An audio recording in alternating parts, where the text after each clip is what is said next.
Hello dear, welcome again to our YouTube channel pharmacology 20 minute. इस video में हम लोग सीखने वाले हैं एनेस्थीसिया और एनेस्थेटिक्स का क्लासिफिकेशन। तो एनेस्थीसिया का ग्यूडल क्लासिफिकेशन हम लोग सीखेंगे, साथ में एनेस्थेटिक मेडिसिन जो होती है उनको किस रूट से दिया जाता है, जनरल एनेस्थीसिया क्या होता है, लोकल एनेस्थीसिया क्या होता है, कौन सी मेडिसिन यूज करी जाती है, क्या साइड इफेक्ट होते हैं, कंप्लीट फार्मेकोलॉजी हम लोग सीखने वाले हैं। तो चलिए लेक्चर शुरू करते हैं।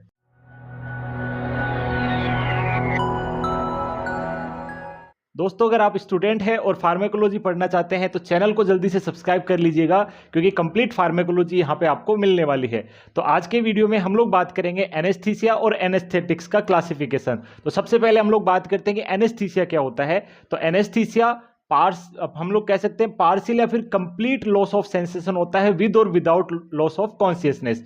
यानी मैं कह सकता हूं कि किसी पर्सन को आर्टिफिशियली यानी मेडिकली इंड्यूस करके उसका सेंसेशन लॉस कराना for the therapeutic purpose, treatment purpose, उसी को हम लोग क्या कहते हैं, एनेस्थीसिया कहा जाता है। डेफिनेशन की बात करें तो आर्टिफिशियली इंड्यूस्ड कंप्लीट और partial loss of sensation with और without loss of consciousness is known as anaesthesia. Anaesthesia को हम लोग state of controlled temporary loss of sensation भी कह सकते हैं। टेम्पोररी इन द सेंस क्योंकि डिपेंड करता है कि कोई सर्जिकल प्रोसीजर है या कोई प्रोसीजर है वो कितना ड्यूरेशन का होने वाला है, उसके अनुसार हम लोग डोज एडजस्ट करके एनेस्थीसिया दे सकते हैं। और कंट्रोल्ड होता है जिसको हम लोग वापस रिवाइव कर सकते हैं, यानी जिसको रिवर्स किया जा सके वो कंडीशन कंट्रोल्ड कहलाती है। ठीक है, yes, that induced for therapeutic purpose. Therapeutic purpose का मतलब होता है फॉर द ट्रीटमेंट पर्पज। जैसे कि हम लोग देखते हैं सर्जिकल इंटरवेंशन होते हैं उस समय एनेस्थीसिया यूजुअली दिया जाता है। नेक्स्ट बात करते हैं एनेस्थीसिया के क्लिनिकल यूज क्या है, किन इफेक्ट को प्रोड्यूस करने के लिए एनेस्थीसिया दिया जाता है। तो याद रखिएगा एक नेमोनिक विच इज HAM।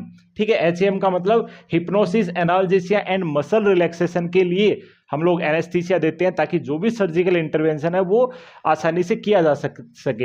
हिप्नोसिया का मतलब होता है स्लीप इंड्यूस करवाना पेशेंट को। ठीक है, यानी हम लोग बोल सकते हैं कि कंट्रोल्ड कोमा में लेके जाना पर्सन को। इसके अलावा एनाल्जेसिया यानी पेन रिलीफ करवाना, जैसा कि हमने देखा सर्जिकल इंटरवेंशन में कट भी लगता है तो भी पेन नहीं होता। इसके अलावा मसल रिलैक्सेशन करना, और प्लस यहाँ पे एमनेसिया। और एमनेसिया भी कौन सा होता है दोस्तों, रिट्रोग्रेड एमनेसिया होता है। इसका मतलब जो अपकमिंग मेमोरीज होती है आफ्टर गिविंग एनेस्थीसिया वो पर्सन रिटेन नहीं कर पाता, उसको हम लोग रिट्रोग्रेड एमनेसिया कह सकते हैं। ठीक है डियर, इसके अलावा बात करते हैं हम लोग यहाँ पे स्टेजेस ऑफ एनेस्थीसिया कौन कौन सी होती है। तो एक हम लोग बात कर सकते हैं, ये जो फोटो आप देख रहे हैं ये है आर्थर अर्नेस्ट ग्यूडल की। इन्होंने सबसे पहले एनेस्थीसिया को क्लासिफाई किया था 4 स्टेजेस के अंदर, उसको हम लोग ग्यूडल्स क्लासिफिकेशन ऑफ एनेस्थीसिया भी कह सकते हैं दोस्तों। ठीक है, तो सबसे पहले यस, आर्थर अर्नेस्ट ग्यूडल ने 1937 में क्लासिफिकेशन दिया था। इस क्लासिफिकेशन का नाम है ग्यूडल क्लासिफिकेशन। ठीक है, और यहां पे इन्होंने बताया था कि जब भी एनेस्थीसिया दिया जाता है तो एनेस्थीसिया डेवलप हुआ या नहीं उसका बेस्ट मार्कर कौन सा होता है, क्वेश्चन पॉइंट मार्क कर लीजिएगा, काफी बार एमसीक्यू में पूछते हैं यहाँ पे। तो यहाँ उसका जो बेस्ट मार्कर होता है वो होता है दोस्तों gag reflex. Gag reflex check किया जाता है, अगर जब तक गैग रिफ्लेक्स आ रहा है तब तक पेशेंट एनेस्थेटिक स्टेज में नहीं आया है उसका सर्जिकल इंटरवेंशन नहीं करते हैं। Very important point. और हर 3 मिनट में यूजुअली इसको परफॉर्म किया जाता है। जो भी एनेस्थेसिया देने वाला जो टीम होती है वो हर 3 मिनट में गैग रिफ्लेक्स चेक करती है after giving the anaesthesia. Anaesthesia देने के तरीके आगे हम लोग सीखेंगे। तो एनेस्थीसिया देने का जो बेस्ट इंडिकेटर है, एनेस्थीसिया डेवलप होने का जो बेस्ट इंडिकेटर है वो क्या है, गैग रिफ्लेक्स होता है दोस्तों। ठीक है, अब क्लासिफिकेशन कैसे किया इन्होंने, तो मैंने बताया यहाँ पे 4 स्टेजेस में इन्होंने सबसे पहले इसको क्लासिफाई किया था। तो सबसे पहली जो स्टेज होती है उसे हम लोग बोलते हैं stage of analgesia. Stage of analgesia कहा जाता है। इस स्टेज के अंदर पर्सन डिसओरिएंटेड एंड कंफ्यूज होता है, यानी शुरुआत में जैसे ही मान लीजिए इंट्रावेनस एनेस्थीसिया दे रहे हैं या गैस के थ्रू दे रहे हैं, तो जैसे ही वो मेडिसिन बॉडी के अंदर पहुंचेगी, पहुंचने के बाद जो फर्स्ट स्टेज डेवलप होगी उसे हम लोग कहते हैं स्टेज ऑफ एनाल्जेसिया। ठीक है, इसके जस्ट बाद सेकेंड स्टेज आएगी जिसमें कुछ बॉडी टेम्परेचर, कुछ बॉडी चेंजेस होते हैं, रेस्पिरेशन वगैरह इरेगुलर होते हैं। तो जो सेकेंड स्टेज है उसे स्टेज ऑफ डेलिरियम भी कहते हैं। यस डियर, याद रखिएगा, excitement, loss of I laces and automatic responses यहाँ पे लॉस हो जाते हैं। जितने भी बात करें यहाँ पे आई लेसेज रिफ्लेक्स है या फिर एक्साइटमेंट है, वो क्या हो जाएगा, लॉस हो जाएगा। डेलीरियम की स्टेज में पर्सन चला जाएगा, मेमोरी लॉस की स्टेज में पर्सन चला जाएगा।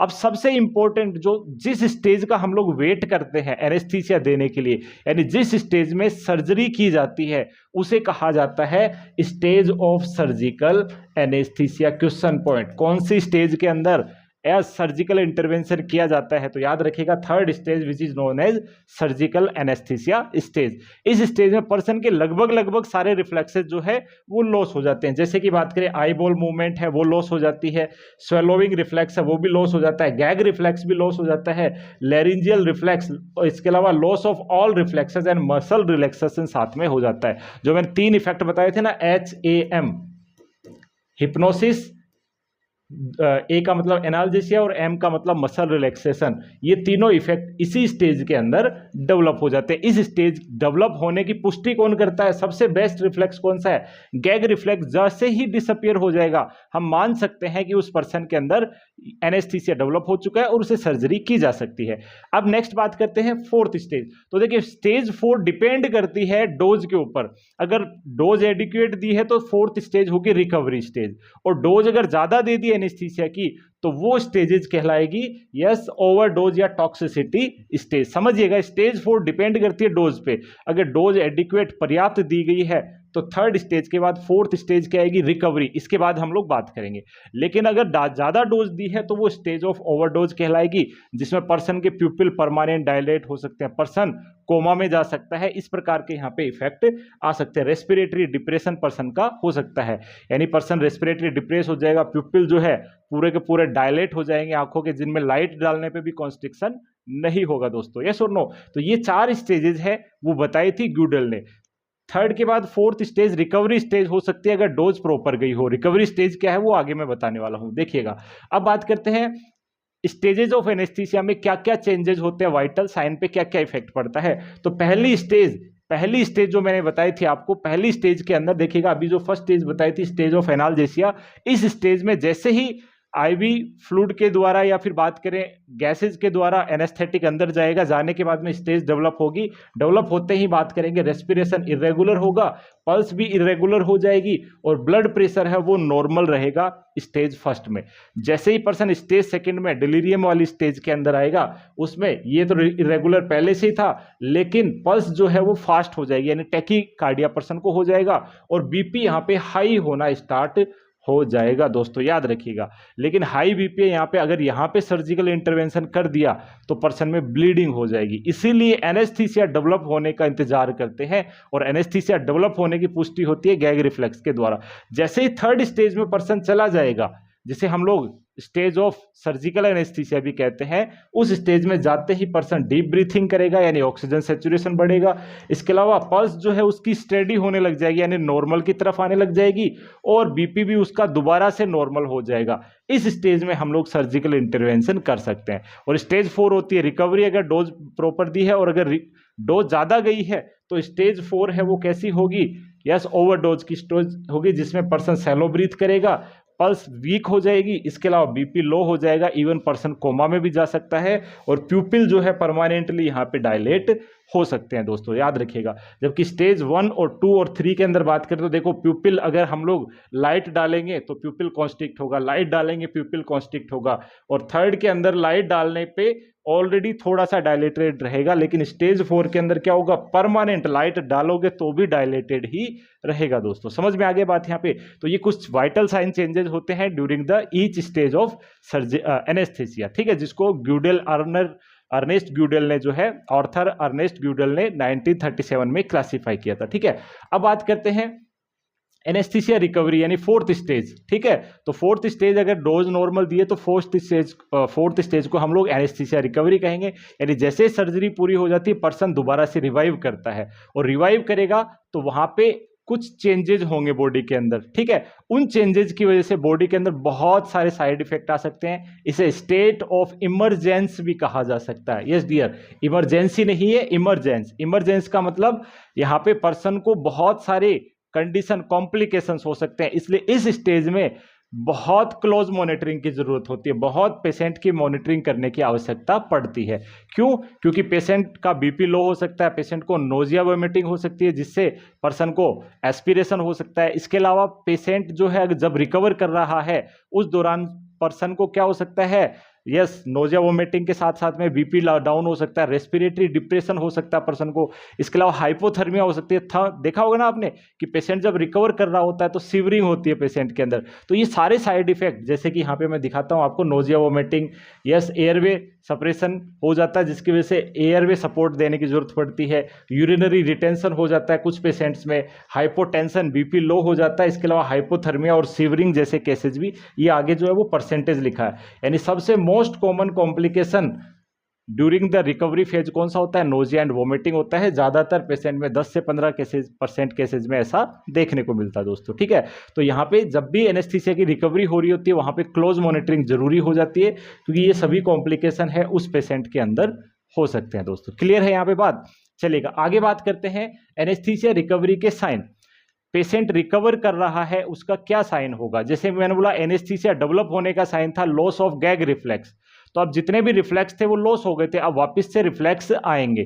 तो अगर किसी पेशेंट को जनरल एनेस्थीसिया दिया है तो उसका सबसे पहले जो रिफ्लेक्स आएगा वो लैरिंजियल स्वेलोविंग रिफ्लेक्स जो है वापस आएगा, ठीक है। जबकि अगर पेशेंट को स्पाइनल एनेस्थीसिया दिया, आगे मैं पढ़ाने वाला हूं, तो वहां पे उसका प्लांटर रिफ्लेक्स जो है, प्लांटर रिफ्लेक्स वापस से रिटर्न होगा दोस्तों। तो याद रखिएगा, first reflex reappear after 24 hours after general anaesthesia is laryngeal reflex. Laryngeal के बाद में सेकंड आता है स्वेलोविंग रिफ्लेक्स और उसके बाद में आता है कफिंग रिफ्लेक्स। इस क्रम में ये रिफ्लेक्स आते हैं, इसके बाद बाकी के सारे रिफ्लेक्स भी रीअपियर हो जाते हैं। पहले डिसअपियर हो रहे थे, अब रिकवरी में क्या होंगे? धीरे धीरे रीअपियर होंगे after 24 hour of anaesthesia. Anaesthesia की रिकवरी फेज में 24 घंटे के बाद में सबसे पहला जो रिफ्लेक्स आएगा वो लैरिंजियल रिफ्लेक्स आएगा, देन आफ्टर स्वेलोविंग निगलने वाला रिफ्लेक्स आएगा, देन आफ्टर कफिंग रिफ्लेक्स वापस से आ सकता है। इसलिए आपने देखा होगा स्वेलोइंग रिफ्लेक्स लेट आता है, इसलिए पेशेंट को सर्जरी के बाद में कुछ माउथ से खाने के लिए नहीं देते हैं। समटाइम्स 24 घंटे बाद या 18 से 24 घंटे के बाद ही कुछ खाने के लिए उस पर्सन को दिया जाता दोस्तों, याद रखिएगा, वेरी वेरी इंपॉर्टेंट, ठीक है। अब बात करते हैं, अगर स्पाइनल एनेस्थीसिया दिया है तो स्पाइनल एनेस्थीसिया के केस में जो फर्स्ट रिफ्लेक्स, क्योंकि स्पाइनल एनेस्थीसिया में ये रिफ्लेक्स तो लॉस ही नहीं होते हैं, क्योंकि स्पाइनल एनेस्थीसिया तो लोअर बॉडी में दे रहे हैं अपन लोग, यस और नो। तो जब भी स्पाइनल एनेस्थीसिया दिया जाता है तो वहां पे उसके पैरों के प्लांटर रिफ्लेक्स जो होता है वो सबसे पहले रीअपियर होता है। रीअपियर कौन सा होता है? प्लांटर रिफ्लेक्स जो है सबसे पहले रीअपियर होता है। प्लांटर रिफ्लेक्स क्या है? मैं बात करूं फुट की, ठीक है। अगर ये फुट हो गया पेशेंट का, यस, तो ये फुट हो गया, तो फुट में अगर मैं एक स्ट्राइक करूं नीचे से ऊपर की तरह, अगर स्ट्राइक करता हूं तो उस पर्सन के अंदर क्या होगा? उस पर्सन के अंदर फ्लैक्शन होगा। अपनी जो फिंगर्स होती है, इन फिंगर्स का क्या होगा? फ्लैक्शन यहाँ पे देखने को मिलेगा। अब वो कैसा देखने का मिलेगा? तो याद रखिएगा, प्लांटर रिफ्लेक्स है, इसमें ये फिंगर्स है वो नीचे की तरफ में, आगे की तरफ ऐसे मुड़ जाएगी, इसी को अपन प्लांटर रिफ्लेक्स कहा जाता है दोस्तों। बेबिन्स की रिफ्लेक्स अपोजिट होता है, जस्ट पीछे की तरफ जाता है, जो कि नियोनेट्स में हम लोग देखते हैं, ठीक है। चलेगा, अब बात करते हैं आगे क्लासिफिकेशन ऑफ एनेस्थेटिक। तो एनेस्थेटिक्स जो एनेस्थीसिया देती है उसका क्लासिफिकेशन, तो मेनली एनेस्थेटिक्स को हम लोग दो कैटेगरी में क्लासिफाई करते हैं, जनरल एनेस्थेटिक्स यानी जो जनरल एनेस्थीसिया देने के काम आती है, और लोकल एनेस्थेटिक जो कि लोकल एनेस्थीसिया देने के काम आती है, ठीक है दोस्तों। जो जनरल एनेस्थीसिया देने के लिए काम आएगी, यानी पूरी बॉडी को डिसेंसिटाइज करना है तो वहां पे जनरल एनेस्थेटिक देंगे, और लोकल यानी कुछ पार्ट में, जैसे कि बात करें लोअर बॉडी पार्ट में करना है तो स्पाइनल एनेस्थीसिया दे देंगे, ठीक है। इस तरीके से अगर कुछ लोकली एप्लीकेशन करना है, कुछ माइनर सर्जरी करना है तो लोकल एनेस्थीसिया वहां पे दे सकते हैं। जनरल एनेस्थीसिया दो तरीके से दे सकते हैं, एक तो पेशेंट को इनहेल करवा करके मेडिसिन, ठीक है, एयरवे के द्वारा, और दूसरी इंट्रावीनस रूट के द्वारा। तो इनहेलेशनल एनेस्थेटिक और दूसरा इंट्रावीनस आईवी एनेस्थेटिक, ठीक है। तो जनरल एनेस्थेटिक कितने पार्ट में क्लासिफाई होते हैं? दो पार्ट में, इनहेलेशनल और दूसरी अपन बात करेंगे इंट्रावीनस, ठीक है। जबकि लोकल एनेस्थेटिक है उनका क्लासिफिकेशन आगे मैं बात करने वाला हूं। तो सबसे पहले बात करते हैं जनरल एनेस्थीसिया क्या होता है दोस्तों। तो पूरी बॉडी को, yes, yes, GA is given by using either injection और इनहेलेशन ड्रग, जैसा कि मैंने अभी भी बताया है। और जनरल एनेस्थीसिया सप्रेस करता है सेंट्रल नर्वस सिस्टम को, यानी सीएनएस को डिप्रेस करता है, पूरी बॉडी को क्या करेगा, अनअवेयर करेगा, पूरी बॉडी को क्या में एनेस्थीसिया डेवलप करवाएगा दोस्तों, ठीक है। रिजल्ट इन अनकॉन्शियसनेस और lack of sensation, isn't it. चलेगा, अब बात करते हैं कि कौन कौन सी मेडिसिन इनके अंदर आती है। तो ये क्लासिफिकेशन होता है। जनरल एनेस्थीसिया मैंने बोला दो पार्ट से, दो तरीके से दे सकते हैं, इनहेलेशन के द्वारा और इंट्रावीनस रूट के द्वारा। तो इनहेलेशन का मतलब होता है एयरवे के द्वारा। अब एयरवे के द्वारा भी दो तरीके से हम लोग दे सकते हैं, पहला गैस और दूसरा वोलेटाइल लिक्विड। तो गैस तो हम लोग जानते ही हैं, nitrous oxide, ether, halothane, lorazepam, chloroform, इन सभी की गैसेज जो है अगर इनहेल करवाई जाएगी तो पर्सन को एनेस्थीसिया डेवलप हो जाएगा। यस और नो? यस। जो दूसरा बात करते हैं वोलेटाइल लिक्विड। वोलेटाइल लिक्विड जैसे कि ऐसे लिक्विड जो कि लगातार उड़ते रहते हैं, जैसे कि मैं बात करूं पेट्रोल, आपने देखा होगा, तो पेट्रोल को अगर एक बर्तन में रख दिया जाए तो वो लगातार भाप बन के उड़ता रहता है। तो इस तरीके के लिक्विड्स को हम लोग वोलेटाइल लिक्विड कहते हैं। जैसे कि बात करें आइसोफ्लूरान, डैशफ्लूरान, सेवोफ्लूरान, इसके अलावा ईथर, हेलोथेन और क्लोरोफॉर्म, ये गैसेज भी होते हैं और वोलेटाइल लिक्विड के केसेज में कैटेगरी में भी इनको रख सकते हैं दोस्तों। तो ये सभी वोलेटाइल लिक्विड है, ये गैसेज है। याद रखिएगा, यहां से एमसीक्यूज बनते हैं, एग्जाम में यहां से आते हैं। Which of the following is example of volatile liquid? Flurane, flurane word याद रखिए, ये सभी क्या है, वोलेटाइल लिक्विड में आते हैं। इसके अलावा ईथर है, हेलोथेन है, क्लोरोफॉर्म है, ये भी वोलेटाइल लिक्विड के कैटेगरी में ही आते हैं। अगेन बात करता हूं, यहाँ पे क्लोरोफॉर्म गैस भी है और नाइट्रस ऑक्साइड वगैरह ये भी गैसेज में आते हैं। अब इंट्रावीनस की बात करें तो जो हम लोगों ने सेडेटिव हिप्नोटिक पढ़ चुके हैं ऑलरेडी, उसी कैटेगरी की ड्रग्स यहाँ पे आती है। लाइक बात करें डायजिपाम, जो कि बेंजोडाइजिपिन्स में आते हैं। बेंजोडाइजिपिन्स हम लोग पढ़ चुके हैं सेम यूनिट के अंदर। यस, आप लोग प्लेलिस्ट देख लीजिएगा, कंप्लीट आपको वहां पे मिलने वाला है, ठीक है। और जो फ्यूचर में भी और लेक्चर वहां पे अपलोड होते रहेंगे, ठीक है। इसके अलावा थियोपेंटोन सोडियम हो गया, इसके अलावा प्रोपोफोल हो गया, फेंटेनिल हो गया, मिडाजोलाम हो गया। तो डायजिपाम और मिडाजोलाम क्या है, एक बेंजोडाइजिपिन्स है, जबकि थियोपेंटोन और प्रोपोफोल क्या है, बारबिचुरेट्स है। तो ये दोनों मेडिसिन किस में आती है, बारबिचुरेट्स में। और बारबिचुरेट्स और बेंजोडाइजिपिन, ये दोनों की दोनों बेंजोडाइजिपिन में आते हैं। फेंटेनिल है वो एक ओपियोइड एनाल्जेसिक होती है, ठीक है। तो ये ड्रग जो है हम लोग ऑलरेडी पढ़ चुके हैं, बेंजोडाइजिपिन्स और बारबिचुरेट्स, और ओपियोइड एनाल्जेसिक भी हम लोग आगे पढ़ने वाले हैं, ठीक है। तो ये क्लासिफिकेशन होता है जनरल एनेस्थीसिया का भी और जनरल एनेस्थेटिक का भी।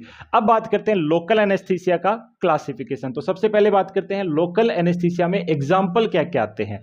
तो यस डियर, जो भी ड्रग के आगे CAINE वर्ड आता है देखिएगा, जैसे lidocaine, cocaine, xylocaine, procaine, lignocaine, इस तरीके की मेडिसिन जो होती है वो सभी की सभी लोकल एनेस्थेटिक के फॉर्म में यूज कर सकते हैं। तो यहाँ पे एक वर्ड याद रखना, केन वर्ड यहाँ पे आता है।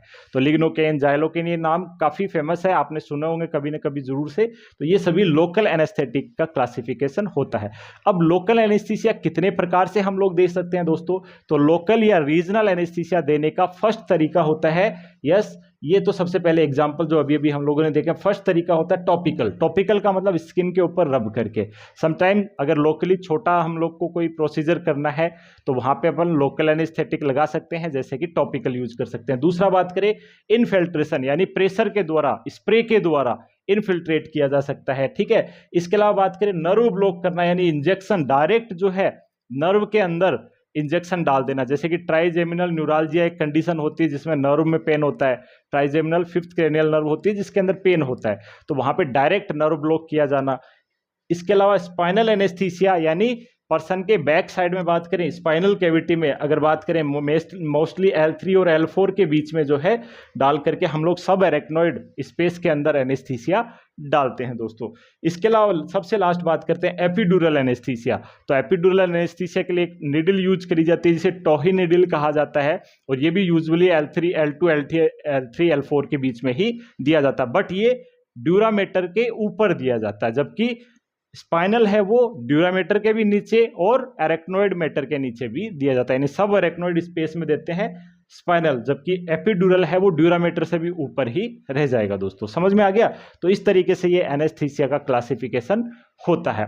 अब बात करते हैं हम लोग एक अलग टाइप का एनेस्थीसिया जिसे अपन कहते हैं ट्वाइलाइट एनेस्थीसिया। अब ये क्या है? तो देखिएगा ट्वाइलाइट का मतलब समझिएगा। देखिए एक तो मैं बात कहूं जैसे कि हम लोग अवेयर है मतलब दिन है, और जब एनेस्थीसिया लग गया मतलब रात हो गई है, लेकिन दोनों के बीच की कंडीशन शाम होती है। यस और नो, यानी दिन और रात के बीच की कंडीशन को हम लोग क्या कहेंगे, इवनिंग। यानी ना तो दिन है ना रात है। ऐसे ही बात करें कि ना तो कंप्लीट लॉस ऑफ कॉन्शियसनेस है ना पर्सन कंप्लीट अवेयर है, उस कंडीशन को हम लोग क्या कहेंगे, Twilight anaesthesia. Actually Twilight word का मतलब होता है इवनिंग, शाम।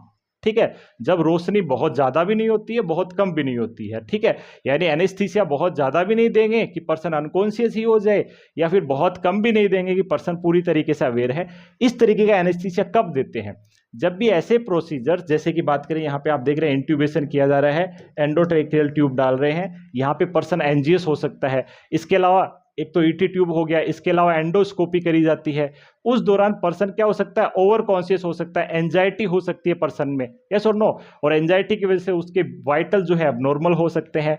उन सभी से राहत पाने के लिए एनेस्थीसिया की माइल्ड डोज देते हैं, कम डोज दी जाती है, जिसकी वजह से पेशेंट थोड़ा सा सेडेट होता है, कंप्लीट सेडेट नहीं होगा, थोड़ी सी उसकी मेमोरी लॉस होती है, ताकि इजीली जो भी फिजिशियन या डॉक्टर प्रोसीजर कर रहा है वो परफॉर्म किया जा सके। उस तरीके के एनेस्थीसिया को हम लोग ट्वाइलाइट एनेस्थीसिया या फिर प्री एनेस्थीसिया भी कहा जाता है। प्री एनेस्थीसिया भी कहा जाता है दोस्तों, याद रखिएगा। ठीक है, प्री एनेस्थीसिया है, ट्वाइलाइट एनेस्थीसिया आई थिंक समझ में आ गया। पढ़ते हैं, twilight anaesthesia is designed to help a patient feel more comfortable and minimise pain associated with procedure being performed.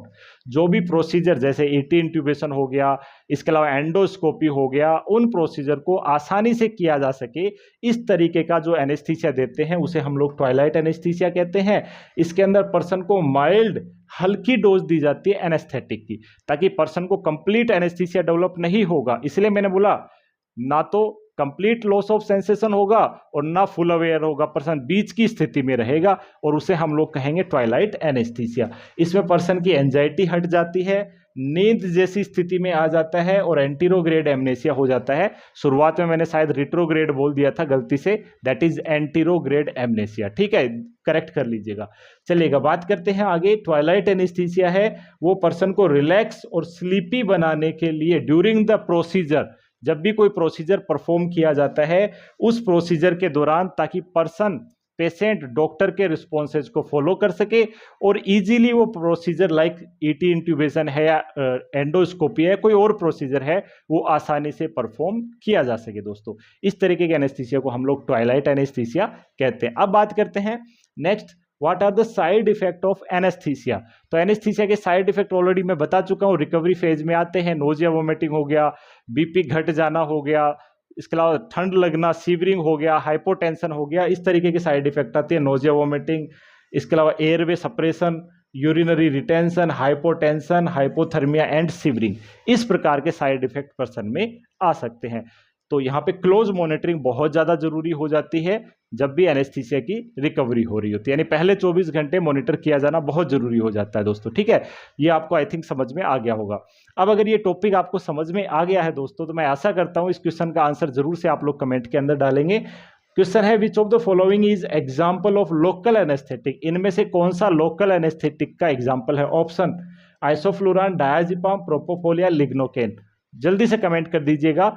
Yes दोस्तों, मिलते हैं अगले वीडियो के अंदर। फिर भी कोई अगर आपका डाउट रहता है, कोई भी क्वेरी रहती है तो कमेंट करिएगा। कोई टॉपिक आप पढ़ना चाहते हैं तो आप कमेंट करिएगा, उसका आंसर मैं देने की कोशिश करूंगा। मिलते हैं अगले वीडियो में। Stay healthy, stay safe.